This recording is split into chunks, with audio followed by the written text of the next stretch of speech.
అసలు నాన్ వెజ్‌న ఏ ధైర్యంతో ఇంతలా మాట్లాడుతున్నారు, ఇంతలా రచ్చరచ్చ చేస్తారంటారు? అంటే ప్రజలు, ఆడియన్స్, ఫాలోవర్స్ కానీ గుడ్డిగా ఏది చెప్పినా నమ్ముతారు అని చెప్పేసే ఈరోజు ఇన్ని మాట్లాడారంటారా మరి? వాడు డబ్బులు సంపాదించుకోవడానికి ఇవన్నీ డ్రామా క్రియేటింగ్. విదేశాల్లో ఉన్నాడు కదా, 2 తెలుగు రాష్ట్రాలు భిక్ష చేస్తుంది, అందుగురించే డబ్బులు సంపాదించుకోవడానికి ఇవన్నీ డ్రామా. వాళ్ళ మీద పడి ఏడువుడు, వీళ్ళ మీద పడి ఏడువుడు, యూట్యూబర్ల మీద పడి ఏడవడము ఎంతోమంది మీద చూస్తున్నాం. తెలుగు ప్రజలు భిక్ష చేస్తే కానీ వాడు బతకడు. తెలుగు ప్రజలు భిక్ష చేస్తేనే వాడు బతుకుతాడు. 6 కోట్లు ఉన్నాయి అన్నాడు కదా, మతం ఎక్కి మేము వేసినాం కదా 6 కోట్లు భిక్ష. ఆ 6 కోట్లు మతం ఎక్కి మాట్లాడుతున్న మాటలు ఇవన్నీ. డబ్బులు సంపాదించుకోవడానికి ఇది ఒక మార్గం.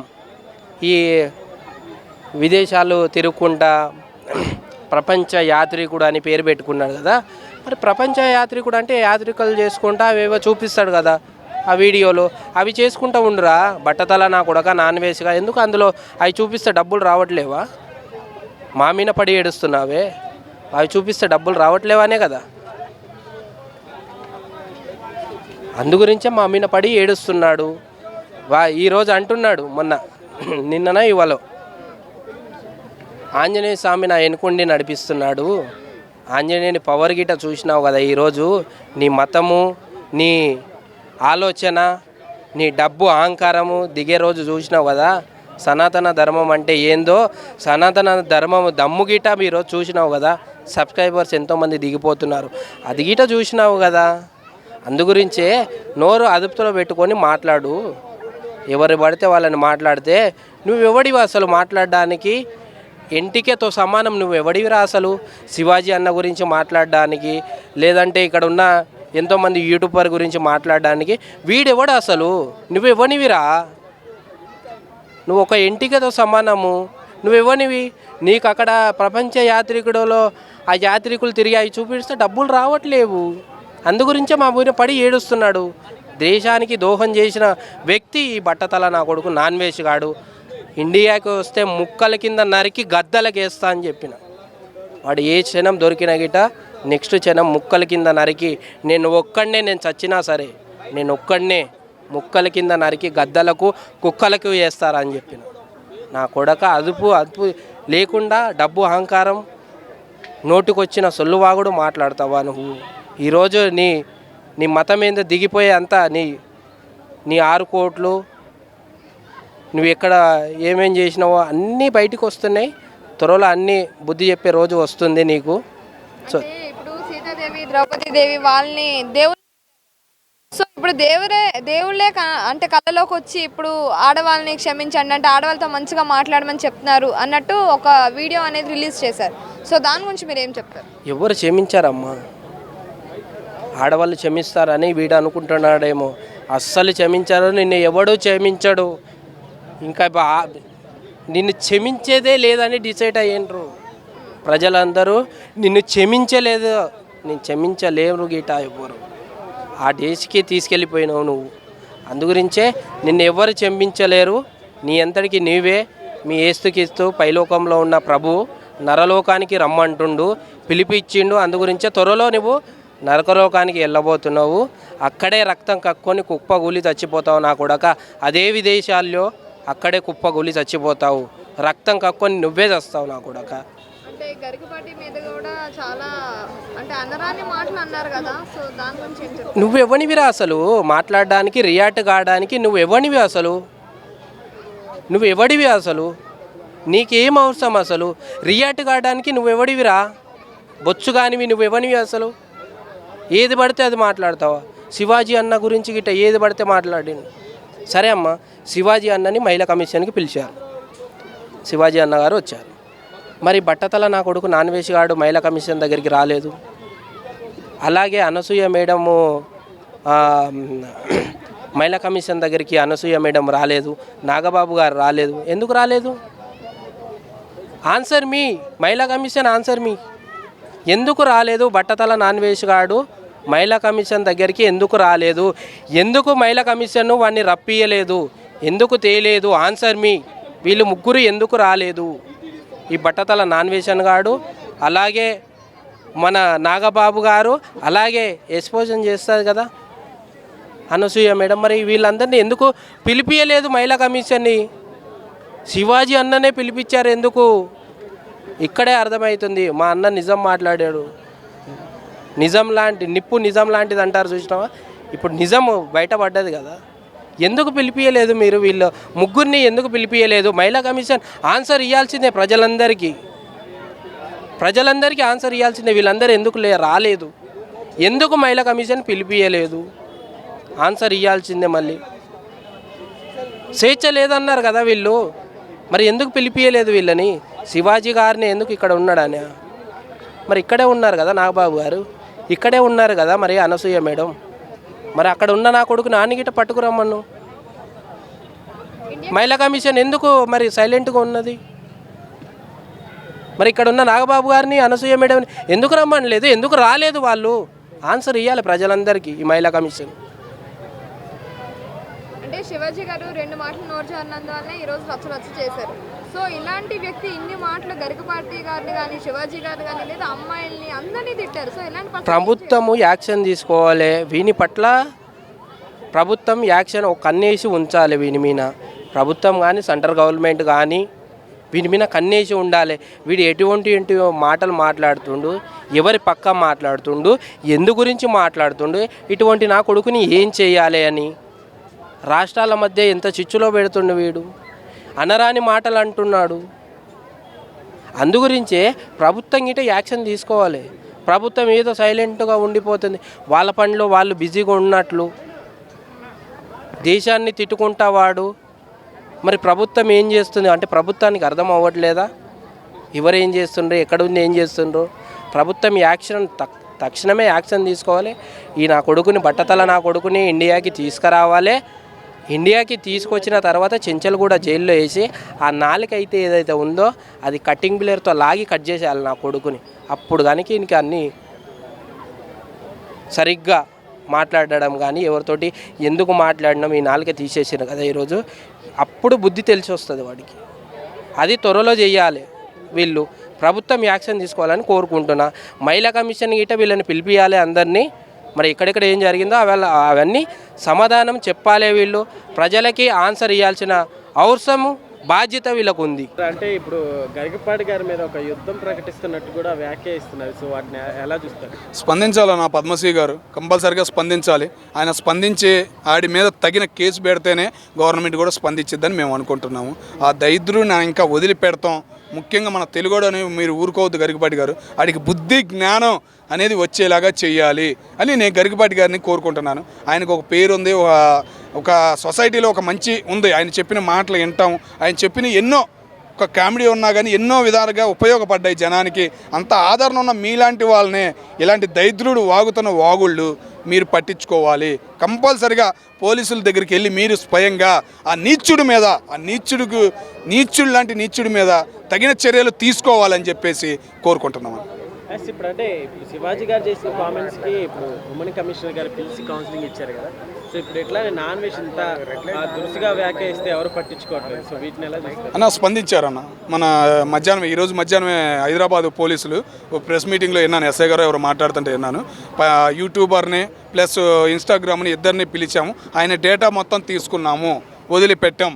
ఓకేనా? హైదరాబాద్ పోలీసుల కంటే ఒక పేరు ఉందన్న. ఎంత పెద్ద దొంగ ఏడ దాక్కున్నా కానీ ఆడంతటా ఆడే వచ్చి లొంగిపోయేటట్టు చేయగల సత్తా మా హైదరాబాద్ పోలీసులకు ఉంది. చేస్తారని సంక్రాంతిలోపు ఆశ అయితే ఈరోజు మధ్యాహ్నం కలిగిందన్న. అది ఓకే. ఓవరాల్గా ఇష్యూ అసలుకి ఒక వస్త్రధరణ దగ్గర నుంచి ఇప్పుడు ఆన్వేష్ దగ్గరికి వెళ్ళి హిందూ దేవాలయాలకు కూడా వెళ్ళటం జరిగింది. సో వీటిని ఎలా చూస్తారు? వాడు దొరకాలి, తొందరగా స్పందించాలి గవర్నమెంట్. ఇంకా ఏంటంటే మన హిందూ సంఘం పెద్దలు కూడా కొంతమంది స్పందించారు, కానీ ఇంకా పెద్దవాళ్ళు స్పందించాలి. ముఖ్యంగా గరికపాటి గారి మీద అన్న మాటలకి ఆయన స్పందించాలి. కంపల్సరిగా పోలీసుల్ని కోరాలి ఆయన వెళ్ళి. అప్పుడే ఒక మొదలనేది ఆ దరిద్రుడికి అని మేము అనుకుంటున్నాం. నాన్ వెజ్ చేసిన ఈ కామెంట్స్ పై అంటే ప్రతి వీడియో వెనుక ఎవరో ఉన్నారు, అందుకే ఇదంతా చేస్తున్నారని అనిపిస్తుంది.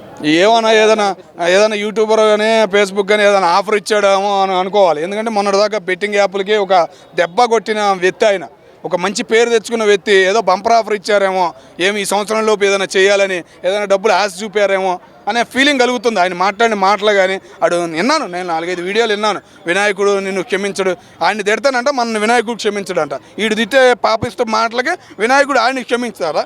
ఏం మాట్లాడుతున్నాడు నాకు అర్థం కాలేదు. అట్లాంటి దరిద్రుడిని వదిలిపెట్టకూడదు అన్న. ఏదో తాగిన వాళ్ళు కూడా అట్లా మాట్లాడరన్నా. ఆడు మాట్లాడిన మాటలు కానీ ఆడు మాట్లాడిన విధానం కానీ ఏంటంటే ఇంకా చాలా బాధేసింది. ముఖ్యంగా గరికపాటి గారి దగ్గరికి ఆయన గురించి మాట్లాడతాం చూసావా, అది ఇంకా చాలా రాంగ్. ఆయన ఊరుకున్నాడు కానీ ఆయన అభిమానులుగా మేము తిడతానే ఉన్నాం. కింద కామెంట్లు చూస్తూనే ఉంటారు మీరు. కంపల్సరీగా బండా బూతులు తిడుతున్నారు. ఆయన ఎలా తిడుతున్నారంటే నోటికి మనం అనకూడదు మీడియా ముందు, అంతకన్నా ఘోరంగా కింద కామెంట్లు పెడుతున్నారు. అంత మట్టికి సంతోషం. కనపడితే మాత్రం ఆయన వదిలిపెట్టద్దు. ఆడు ఏ దేశంలో ఉన్నాడో అక్కడ వాళ్ళు, తెలుగు వాళ్ళు, మా ఎన్ఆర్ఐలు కూడా కొద్దిగా చర్యలు తీసుకున్నాడు. ఏడుండాడో బయటికి రప్పిస్తే బాగుంటుందని మేము ఆశపడుతున్నాం. అయితే ఇప్పుడు సబ్స్క్రైబర్స్ని కూడా మిమ్మల్ని ఎవరికి ఫాలో అవ్వమన్నారు అన్నట్టు కూడా మాట్లాడడం జరిగింది. ఇప్పుడు దాకా తిన్నాడు కదన్నా, తిన్నాడు కదా, ₹1 తిన్నాడు కదా, రూపాయి తిందే ఏడకెక్కింది తలకెక్కింది అంటారు. డబ్బులు పెరిగే కొద్దీ తల పెరిగిద్ది అంటారు చూసావా. ఒక్కసారిగా తల ఊడిపోయింది చూసావా. ఎప్పుడో ఊడేది ఇప్పుడే ఊడింది వీడికి, అర్థమైందా? ఇంకా ముందు వీడికి ముసళ్ళ పండగ ఉంది కంపల్సరిగా సొసైటీలో. మా దేవుళ్ళు జోలికి వచ్చిన వాళ్ళకి ఎవరికైనా ఇట్లాగే జరిగిద్ది. ఈ దరిద్రుడికి చేసి చూపించాలని చెప్పేసి నేను గవర్నమెంట్ని కోరుకుంటున్నాను. రైట్, స్పందిస్తారు. హైదరాబాద్ పోలీసులకి ఒక పేరు ఉంది. రీసెంట్గా ఐబొమ్మ రవిని చూసాం కదా, ఆడు దొరకడనుకున్నాం, ఆడు ఎవడో కూడా దొరకడనుకున్నాం. పేరు ఊరు లేనివాడినే పట్టుకొచ్చి స్టేషన్లో కూర్చోబెట్టారు. అట్లాంటి ఊరు తెలుసు, ఆడి పేరు తెలుసు, ఆడు ఏడుంటున్నాడో కూడా తెలుసు. కాబట్టి వదిలిపెట్టరు. హైదరాబాద్ పోలీసులకు ఒక చరిత్ర ఉంది, ఇంకో చరిత్ర రాయబోతున్నారు. సంక్రాంతి కల్లా ఆయన్ని తీసుకొచ్చి పోలీస్ స్టేషన్లో కూర్చోబెడతారని ఆశ అయితే నాకుందన్న. అది వాడుకోవాలి. అట్లాంటి తెలివి గల్లాలను ఏం చేయాలంటే కింద పడుకోబెట్టి మళ్ళీ లేపి మళ్ళీ వాడుకోవాలి. బుద్ధి జ్ఞానం అని అంటారు చూసావా, అవి 2 పోయినాయి. కాబట్టి అవి 2 మళ్ళీ వచ్చేలాగా పోలీసులు చేసి ఆయన్ని వాడుకోవాలి. ఫస్ట్ వాడు సక్కంగా ఉంటే తర్వాత యుద్ధం ప్రకటించవచ్చు. ఎందుకంటే నాన్ వెజ్ వచ్చేసి వాడు ఒక డఫాగాడు. నిజంగా నేను చెప్తున్నాను, వాడికి నిజంగా ఎక్కడేం మాట్లాడాలో అర్థం కావట్లేదు. సో జనాల్లో చెప్పాడు. సో కొన్ని థింగ్స్ అయితే చెప్పాడు, అవి కొన్ని మంచిగా తీసుకున్నా కానీ కొన్ని థింగ్స్ అయితే చాలా వరస్ట్ థింగ్స్ వాడి. ఇంకోటి ఏంటంటే అతను అభిమానించే వాళ్ళని కూడా ఇలా అనవసరంగా తిట్టడం కరెక్ట్ కాదేమో అని చెప్పి నా ఉద్దేశము. ఇంకోటి ఏంటంటే మనోడు ఆ బత్తాయి కాయలు అది ఇది అని చెప్పేసి తర్వాత నా కళలో ఆంజనేయ స్వామి వచ్చి అని చెప్పేసి ఏదో చెప్పాడు. ఇదంతా వేస్ట్. వాడికి నిజంగా నోటికి ఏదో వస్తే అది మాట్లాడిస్తున్నాడు. అంటే ద్రౌపది దేవి గురించి, సీతమ్మ గురించి మాట్లాడిన అన్వేషే సో మళ్ళీ దేవుడు వచ్చి ఆడవాళ్ళకి సపోర్ట్గా ఉండమని చెప్పాడు. ఈసారి ఆడవాళ్ళకి సపోర్ట్గా ఉండడం అంటే ఏంది? ఆ పుచ్చకాయలు, ఆ కీరా దోసకాయలు అవి చూపించి ఇలా ఉంటుందని చెప్పడమే సపోర్టా? లేకుంటే ఇప్పుకొని తిరగండి అమ్మా, చీరలే మనకు అందాలు కాదు అని చెప్పేసి ఇప్పుకొని తిరగడం సపోర్టా? నాకు తెలిసి సపోర్ట్ అంటే ఏంది? ఆయన చెప్పింది కరెక్టే, సో పాటించండి అని చెప్పడం సపోర్ట్. ఒకళ్ళకి సపోర్ట్గా ఉంటే సపోర్ట్గా, నువ్వు ఒకటికి యాంటీగా వెళ్ళి సపోర్ట్ అంటే ఎట్లా? నాకు అర్థం కాదు. స్పందించాడు. దాని తర్వాత ఒక షార్ట్ వీడియో అప్లోడ్ చేసినాక అన్వేష్ మళ్ళీ ఇంకొక వీడియో అప్లోడ్ అదే దీనికి కౌంటర్గా ఇంకో వీడియో చేస్తే దీన్ని వార్నింగ్ అయినా అనుకో, స్వీట్ వార్నింగ్ అయినా అనుకో చెప్పింది అదే కదా. నిజంగా చెప్తున్నాను, వాళ్ళ తమ్ముడు గురించి వాళ్ళ నాన్న గురించి అందరి గురించి తీస్తూ బ్లాక్ మెయిల్ చేస్తే ఆ వీడియో రిలీజ్ చేసి దాని మీద ఏమంటారు? వాడికి చివరికి ఏం దొరకట్లేదు, ఈ బ్లాక్ మెయిల్ గత అయిపోతున్నాయి. ఇంకోటి ఏంటంటే వాడికి నిజంగా దిమాగ్ లేదు, ఎవరితో ఎలా మాట్లాడాలి ఎక్కడేం మాట్లాడాలని చెప్పేసి తెలియదు. సో చెప్పే కంటెంట్ మంచిదైనప్పుడు మంచిగా చెప్పాల్సిందే. సో చెప్పాడు, స్వేచ్ఛ గురించి మాట్లాడాడు. స్వేచ్ఛ గురించి మాట్లాడితే ఓకే, కానీ ఇప్పుకొని తిరగండి అమ్మా, అదమ్మా ఇదమ్మా అని చెప్పాడు చూడండి, అక్కడ కన్వే అవ్వలేదు. సో నాన్ వెజ్ చెప్పిన పాయింట్లు కొన్ని ఓకే అయినా కానీ సరిగా కన్వే చేయలేదు, అతను కరెక్ట్గా చెప్పలేదని చెప్పేసి నా ఉద్దేశం. అంటే బాబు గోగునేని కూడా నాన్ వెజ్ కి సపోర్ట్ చేస్తూ మాట్లాడాడు. దీని గురించి మీరు ఏమంటారు? చెప్తున్నాను కదా, డబ్బులు అందినట్టున్నాయి, అందుకని చెప్పేసి అలా మాట్లాడుతున్నారేమో. సో కూడా 3 hours బ్యాక్ గరికపాటి గారి మీద మళ్ళీ ఇంకొక వీడియో చేసి వీడియో అప్లోడ్ చేసిండు. వాడు ఎంత కొట్టినా చావని పాము. నేను చెప్తున్నాను, వాడు యుద్ధం ప్రకటించడం కాదు, ఫస్ట్ ఇండియాకి వచ్చి యుద్ధం కూడా వద్దు, ఎవరు ఉండరు, వచ్చి ఆ గరికపాటి గారు ఉండొచ్చు, లేకుంటే ఏజుడై ఉండొచ్చు, లేకుంటే శివాజీ గారు ఉండొచ్చు, ఎవరైనా ఉండొచ్చు, వచ్చి వాళ్ళ దగ్గర ఒకసారి నిలబడి వెళ్ళిపోమని చెప్పండి. ఇండియా వచ్చి నేను చెప్పేది ఒకటే, ఏదో వేరే దేశాల్లో ఉండి వాడి వీడియోలు పట్టించుకుంటానండి, వాడి వీడియోలు చూడడం మానేస్తే వాడి తర్వాత అడుక్కోవాలి. మనం అట్లా చూస్తున్నాం కాబట్టి వాడికి రెవెన్యూ జనరేట్ అవుతుంది. ఆ వీడియో కూడా మనం చూడకపోతే అట్లా వాడికి గత్తే ఉండదు, వాడి తర్వాత అడుక్కోవాలి, నా వీడియో చూడండి రా అని. వాడికి అనవసరంగా మనం విన్నాను నాకు ఫాలోవర్స్ దాంతో సమానం దీంతో సమానం అని చెప్పి ఆ తర్వాత నన్ను సబ్స్క్రైబ్ చేసుకోమని చెప్పి నేను అడిగానా అది అని చెప్తున్నాడు. అడగకుండా ఏమైనా సబ్స్క్రైబ్ చేస్తారా? ఎందుకు చేస్తున్నారు? సబ్స్క్రైబ్ చేయకండి. సబ్స్క్రైబ్ చేయాల్సిన అవసరం ఏముంది వాడికి? వాళ్ళు లేకపోతే బొచ్చడం మంది ఇన్ఫ్లుయెన్సర్లు ఉన్నారు, వాడు పెద్ద తోపు ఇన్ఫ్లుయెన్సర్ ఏం కాదు. దానికి తోడు ఆడవాళ్ళ స్వేచ్ఛ గురించి, ఆడవాళ్ళ దాని గురించి, దీని గురించి, మంచి గురించి మాట్లాడేవాడు. అప్పట్లో అమ్మాయిలను చూపించి ఆటగాడు అని చెప్పేసి అమ్మాయిలతో, ఈ అమ్మాయితో తిరిగాను, ఈ పిచ్ దగ్గర ఆడాను, ఆ పిచ్ దగ్గర ఆడాను అని చెప్పేసి అన్ని ఆటలాడానని చెప్పేసి చెప్పడం అదొకటి. వాడు చెప్పే దరిద్రాన్ని మనం ఇంకా దరిద్రంగా వింటున్నాం, వాడికి సపోర్ట్ చేస్తున్నాం. ఇంకా వచ్చిన ఇష్యూ ఇప్పుడు దేశాల మీద, ఖండాల మీద, దేవతల మీద నడుస్తూ ఉంది. మరి అనసూయ, ఈ చిన్మయ్ కానీ ఎవరైతే మరి సపోర్ట్ చేసారో వాళ్ళందరూ అది మహాతల్లులు బాగుండాలండి. ఈ మేడం వాళ్ళు వీళ్ళు బాగుండాలి. సో వీళ్ళైతే ఎవరున్నారో ఈ లేడీస్లు వీళ్ళు చాలా బాగుండాలి నేను అడుగుతున్నాను. లేకుంటే ఏందండి దరిద్రంగా ఆయన చెప్పింది ఒక మాటను పట్టుకొని సాగదీశారు. ఆ సాగదీసిన మాటని ఇంకా మనం సాగదీసేసాం. మనం సాగదీసిన తర్వాత అన్వేష్ గారు వచ్చిండు. అంటే ఇది చూడండి, ఎక్కడి నుంచో వెళ్ళి తీరా దేవతల దగ్గర, హిందూ ధర్మాల దగ్గర అంత దూరం వెళ్ళిపోయింది. ఇంకోటి, సో శివాజీ గారు చెప్పిందేమో తప్పు ఉద్దేశంతో చెప్పలేదు. సో ఆయన అనవసరంగా లాగారు. సరే లాగారు కదా అని చెప్పేసి వీడియో వచ్చి అనవసరంగా ఎవడి గుంతలు వాడు తవ్వుకున్నట్టు అని చెప్పేసి కర్మ రిటర్న్ అని చెప్తారు కదా. సో నాన్వేషన్ గారు ఎప్పుడో చేసిన తప్పుకి ఎవడి వల్లనో ఏదో రకంగా అంటే శివాజీ గారు నాన్వేషన్ని అభిమానిస్తాడు. నాన్వేషన్ అంటే ఇష్టం అని చెప్తాడు. సో అతన్ని అభిమానించే మనిషి వల్లనే ఇతనికి అంతం అనేది ఆరంభమైంది. 1 అవర్ బ్యాక్ చూసుకుంటే కనుక బయాసని యాదవ్ కూడా అఫీషియల్గా వీడియో అనేది రిలీజ్ చేశారు. వరల్డ్ మొత్తంలో హ్యాపీయెస్ట్ పర్సన్ అండి బయాసని యాదవ్. వరల్డ్ మొత్తంలో హ్యాపీయెస్ట్ పర్సన్. నేను చెప్తున్నాను, ఆ టైంలో ఆ యాప్లో ప్రమోట్ చేశాడు ఇది అదని చెప్పేసి చాలా ఇబ్బంది పడ్డాడు. నామినేషన్ చాలా ఇబ్బంది పెట్టాడు. సో ఇప్పుడైతే ఫుల్ హ్యాపీ పర్సన్ ఎవరైనా ఉన్నారా అంటే ఖచ్చితంగా అయితే బయాసని యాదవ్ నేను చెప్తాను. ఓకే, ఏమన్నా క్వశ్చన్స్ ఉన్నాయా బ్రో? ఇప్పుడు అందరికి ఫేక్ మెయిల్ ఐడీస్ తోని అన్వేష్ గురించి పాజిటివ్గా చెప్పండి, మంచిగా చెప్పండి అని చెప్పేసి మెయిల్స్ చేస్తున్నాడు. అది ఎలా చూడొచ్చు? అదే చెప్తున్నా కదా బ్రో, వాడు ఒక చెత్తనా కొడుకు. వాడికి ఎప్పుడు ఏం చేయాలో తెలియట్లేదు. సో ఇంకోటి ఏంటంటే వాడు చేసిన తప్పుకి ఒక్క రోజులో ఎవడైనా క్షమాపణ ఇచ్చేసాడంటే అది నాన్వేషన్ గాడు. వాడికి నిజంగా ఇండియా వస్తే మాత్రం వాడికి తుక్కు రేగొడతారు మన వాళ్ళు. ఇదే ప్లేస్లో నాన్ వేసిన మీ ఎదురుగా ఉంటే మీరు ఎలాగా చర్యలు తీసుకుంటారు? వద్దండి, నేను చర్యలు తీసుకుంటాను. కానీ అతను ఉన్నప్పుడు, అతను లేనప్పుడు అతను ఊహించుకొని చర్యలు తీసుకోవాలంటే మేము ఇదే తీసుకోవాల్సి వస్తుంది. సో చేయడానికి పేమెంట్ మాట్లాడుకుందాం అని చెప్పేసి మెయిల్స్ చేస్తున్నాడు అందరు ఇన్ఫ్లుయెన్సర్లకి. మరి ఎలా చూడొచ్చు? చెప్తున్నా కదా వాడు వేస్ట్ కాడండి. అదే చెప్తున్నా కదా, డబ్బులు ఉన్నాయని చెప్పేసి డబ్బులు ఒక 4 నూకలు వెనకాల నూక్కున్నా అని చెప్పేసి మస్తు అహంకారం చూపించేశాడు. ఆ అహంకారమే అతన్ని ఇక అంతం చేసింది. సో నేనేం మాట్లాడినా నడుస్తుంది జనాల్లో, నేనేం మాట్లాడినా నన్ను గొప్పగా అనుకుంటున్నారు అని చెప్పేసి ఆ ఒక్క అహంకారంతో మనోడు దూసుకుపోయాడు. కానీ అతని అహంకారమే అతన్ని తిన్నదని చెప్పేసి నేను అనుకుంటున్నాను. అంటే శివాజీ గారు ఇప్పుడు 2 మాటలు నోరు జారినందునే ఈరోజు ఇంత రచ్చ చేశారు. మరి ఎలాంటి వ్యక్తికి ఎలాంటి శిక్ష పడాలంటారు? వాడికి శిక్ష అనేది వాడు ఇండియాకి వస్తే తెలుస్తుందండి ఎలాంటి శిక్ష పడుతుంది అనేది. ఇంకోటి ఏంటంటే ఆడవాళ్ళ చీరలు లాగినందుకు అప్పుడు యుద్ధాలు జరిగినాయి. ఇప్పుడు చీరలు వేసుకోమంటే యుద్ధాలు జరుగుతున్నాయి. అది బ్రో, సీతక్క లాంటి వాళ్ళు నిండు బట్టలు వేసుకుంటే మంచిదని చెప్పినా కూడా అనసూయ మళ్ళీ నిన్న పోస్ట్ చేయడం జరిగింది. అలాంటి రెస్టారెంట్ ఎట్లా చూడొచ్చు? లేదు, ఆ అనసూయ గారికి ఎంత చెప్పినా చెప్తున్నా కదా, ఇటు నాన్వేషణ దూరంగా ఉండి అందరినీ చెడగొడుతుంటే ఈమె మాత్రం హైదరాబాద్లో ఉండి, అది తెలంగాణలో ఉండి అందరినీ చెడగొడుతుంది. సో ఈ మేడం గారికి, మేడం మీరు వేసుకోండి, మీ మొగుడు ముందు వేసుకోండి, చాలా మంచిది. కానీ అందరి ముందు వేసుకుంటే అప్పుడు ఇంకా తప్పుగా మాట్లాడాల్సి వస్తుంది జనాలు కూడా.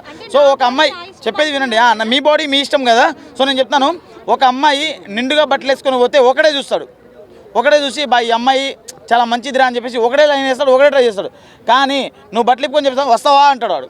అది నేను పచ్చిగా చెప్తున్నా, నువ్వు బట్టలు ఇప్పుకొని బయటకు వెళ్తే, అంటే సగం బట్టలతో బయటకు వెళ్తే, అర్ధనగ్నంగా బయటకు వెళ్తే ఖచ్చితంగా వస్తావా అని చెప్తాడు వాడు.